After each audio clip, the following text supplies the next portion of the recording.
Coming to you live at the GAMA Trade Show at the Peppermill Resort and Casino in Reno, Nevada, Twist Gaming! Now take it away, Matt. Good afternoon, everyone, and welcome. I'm Matt, and we are at the GAMA Trade Show 2019, bringing you all the awesome board game coverage all week long, and I'm here with Justin from Fireside Games. Justin, it's always a pleasure having you on. It's great to be here. And I'm super excited to get my hands on this. I know this has been a lot of people talking about this. Right. I'm excited to see it in action. It is a thing. It's true. Yeah, this is our first release of the year because this is the 10-year anniversary of Castle Panic. So we have a lot of Castle Panic stuff going on.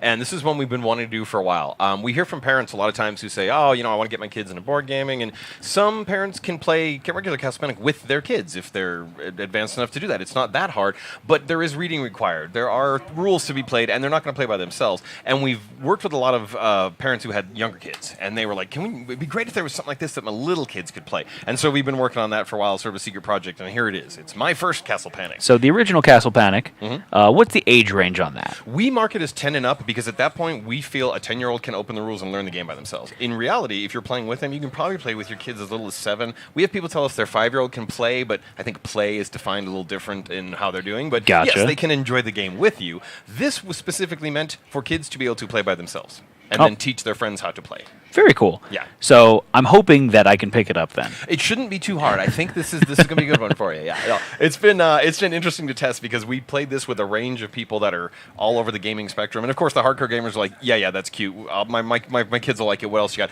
And then we play with people that are not real familiar with games and like, wait, what do I do again? What's going to happen? Hold on, how do we lose this game? So they get all excited, and it's like, oh, you really are ready to be like gatewayed into all this. So yeah, this is our gateway to gateway. So we're the gateway to gateway. Yeah, we're working it up. You're coming up with a new line of games, a new subcategory, Exactly. The gateway to gateway Gateway games. to gateway. We're going to get you hooked and then get you hooked some more. Exactly. That's the plan. Yeah. So this has been really fun for us. It's definitely our first true kids game, and it has been an absolute blast to work on. It takes Castle Panic and boils it down to like its essence. So what we have, if you're not familiar with Castle Panic, you should be, but anyway, it's a castle in the middle, 6 different rings and arcs that the monsters come in from. You have to balance the colors and the ranges at where they're coming. You also have to balance which threats are more dangerous. There's a bunch of random stuff the game throws at you. It's a good time, and you're all on the same side. It was one of the earliest cooperative games, and it just scratches that itch of, oh my gosh, we're all going to die kind of thing. So I wanted to do that to children, of course, because that's what we do. So for ages well, I 4 mean, and up, you might not want to say that you weren't trying to get the children to think we're all going to die. I don't know. I kind of did. That was sort of the plan, though. Yeah, life's too safe. No, just kidding. But you got to teach them early. Yes. Well, one of the things we did want to teach them is how to lose, because the game is going to beat them sometimes. This is not an always winnable game. More often than not, if they plan ahead and they work together, because this is still cooperative, they'll be okay. But they can still lose their lunch. The monsters will get them. But what we did is we boiled it down. So if you think of Castle Panic having 6 arcs, this is essentially 1 arc, and we've taken out all the reading. There's no language at all. The only reading you need is for the rule sheet, which is just a single page. And then once you're in, everything is based on matching colors and shapes. So you can see on the board this little rocky path they've got here has these different shapes, triangles, squares, and circles in our 3 different colors like we use in Castle Panic, red, green, and blue. You've got 1 wall instead of 6 and 1 tower instead of 6, so you just have a single boom, boom. That's all there is to defend. You also have a much smaller stack of monsters to get through. That's good. And the game is essentially a really streamlined, simplified version of Castle Panic. You start like this with the setup. We have 3 goblins that have stars on them. They start in the 3 starting spaces, so you always know what you're up against. Goblins are just your generic bad guys. And on your turn, everybody gets dealt a card face up. All right, and so I did not shuffle this deck at all. It is completely random. But here, if you want to show some fun cards, show them that. Show them that dude. She's awesome. Let me get you a green one, actually. She's better at that. And then you get sweet hero girl. I promise this one's green. It's not see-through. It is. It's not purple. We didn't do that. And then that guy's fun. All right. So tell me what I'm seeing with some of these cards here. So you're seeing some of our basic attacker cards there. The ones that are just a single shape are your standard cards you have. Like, for example, that red triangle. Oh, here, the guy on the screen. There you go. So the blue square, little barbarian guy, can hit a monster when it's in the blue square space. So that's what you're matching, is the space the monster is in with the card you have. Has to be a blue square, though. Exactly. You have to match both color and shape. Okay. And then this is something that's interesting when we worked with the 4-year-olds. That's actually a skill that they're still getting. So this is something they're learning while they play. That's really cool. Yeah. So then then moving on, there's this one that's got a little bit more freedom. This one, I'm assuming, is can attack any of the 3 color square shapes. You have figured this game out quickly. It's essentially like a hero in Castle Panic. It's limited to squares, but he hits any of the colors. So, again, if you've played the game, you'd be familiar with how that works, kind of thing.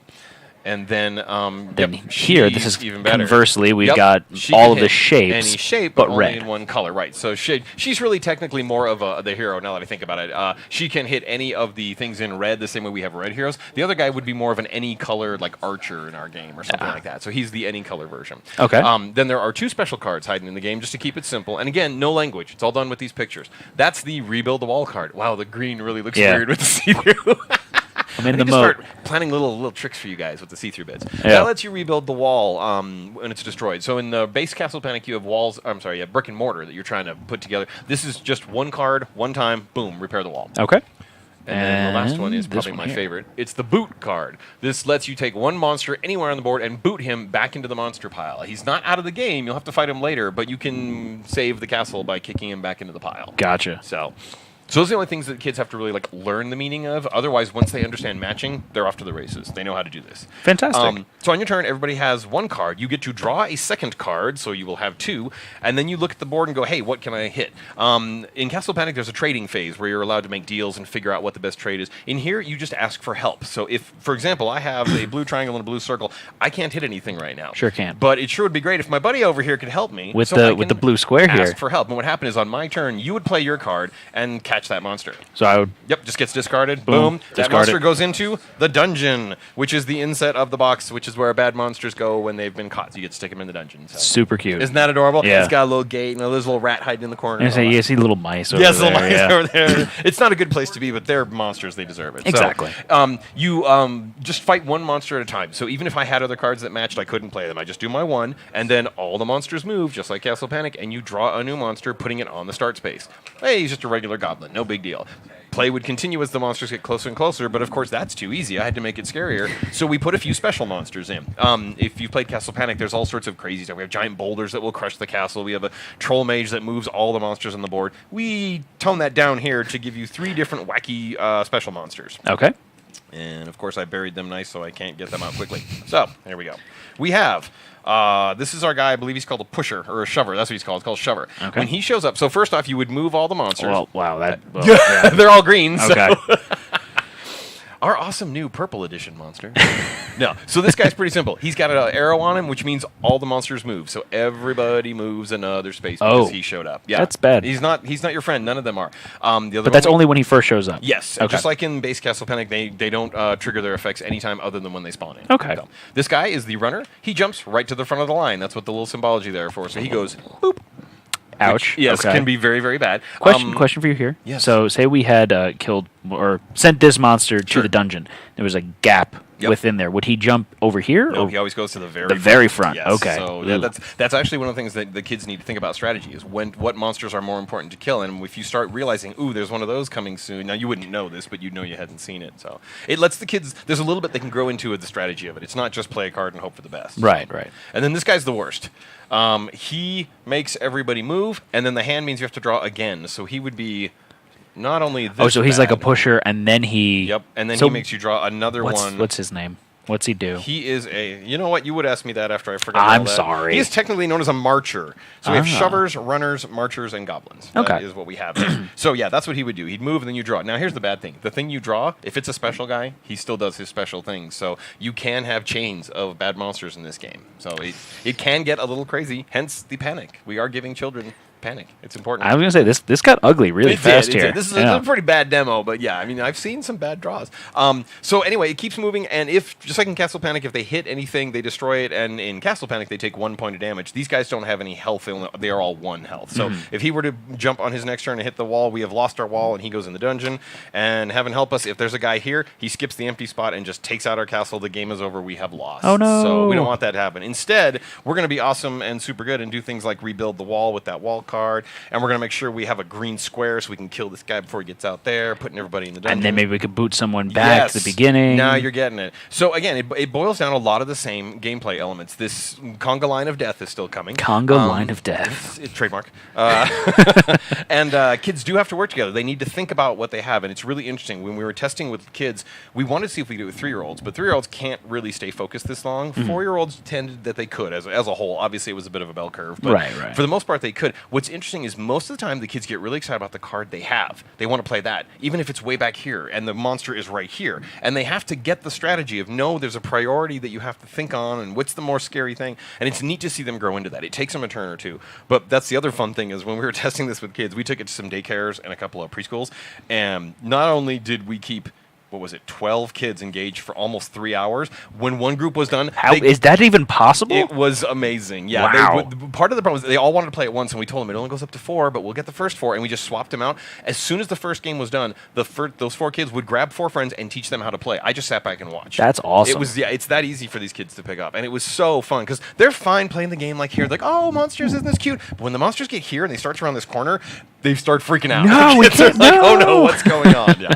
And it's really fun to watch them get all upset. And of course, if they lose, you have to play right away again. You can't go out. Oh, no, you can't go out of that. Yeah. So it's been very, very interesting. We sent it out to some reviewers, and it's getting really, really good reviews. But one of my favorite comments from 2 of them now is, so I think your game's going to do pretty well. I put it out with my kids, and we played on the weekend. They won't let me put it away. Like, they want to play every day before school. So that's awesome. Yeah, we're pretty excited. And the nice thing is, obviously, for some families, this may be a little too young, but if it's not, you've got a built-in expansion for the base game, which lets them take everything they've learned and deal with all the 6 tracks, the different monsters that are coming. So you can go from My First to regular Castle Panic pretty seamlessly. And then, of course, we have expansions to make it crazier. But we wanted to dip into this market because there's not a lot of games for this age group that are entertaining enough for adults to at least be like around for, and also a lot of them still, the kids aren't really good at teaching their friends. You still need an adult to sort of get things going. Once you've taught this first round, it's kind of on autopilot, and it's pretty amazing to see. So. That's really cool, and I like the fact that you basically made your own grooming system for this game to introduce the kids to normal Castle Panic. Right. When you outgrow this, I have a solution for you. Yes. Exactly. That was the plan. Yeah. So we're really excited about it. This came out March 6th. It is actually out and available now. It retails for $19.95, and it plays up to 4 players. There is even a solitaire mode, just like regular Castle Panic, where you play by yourself. And there's rules variants, so if you play it and it's a little too hard, you can tweak it. If it's a little too easy, you can tweak it the other way. But if it's too easy, you're probably ready to just go for regular Castle Panic. So there you go. But there you go. That is our first release this year that we're super excited about. The next thing we have coming, I don't have with me because I'm still getting it from the factory, but it is going to be Castle Panic Big Box. It is going to be the all expansions in one with some sweet, cool promo things thrown in and everything in one box with a sweet, sweet insert that lets you put every bit from every expansion into its spot. So for those completionists that are out there that want it all and they want it now, this is their solution. It is the solution. Or if you've been thinking about getting the game but waiting for something like this, which we get emails a lot about, when you can do it and I can just get it all. Boom, there you go, you'll get it all. Plus, we've thrown in some special promo cards. They've existed before, but now they're included in this, and promo towers. We originally did them for Tabletop Day. They have a special rule. We've redone those to be Fireside branded now, and they are our towers that are included. So you're getting a lot of cool promo stuff along with everything we've made. So. Fantastic. And when did you say that was going to be available? That's going to be July. July, okay. So coming soon. And then there's more things we'll be announcing as we keep cranking on things, but I have to be finished with GAMA and go home and work on those things. So. You can't give me a sneak preview of any of those things, Justin? No, we've talked before. I think we told you at GAMA that we're working on a deluxe version, but I can't tell you much more because I'm still making it happen. So Okay. I know. But anyway, those are the big things there. So, it's the year of Castle Panic, and we are pretty darn excited. And it's been neat to see this one already run away with little kids. Get them all scared and excited. Fantastic. Justin, thank you so much for taking the time to talk about My First Castle Panic and how you like to terrorize children with board games. Yeah, it's a good thing. It's a good thing. I want that to be a quote that people remember before. And thank all of you for watching at home. That's going to conclude our coverage right now with Fireside Games, but we'll be back in just a few more minutes with more coverage here from GAMA 2019. For now, though, I'm Matt. Have a good one, everyone.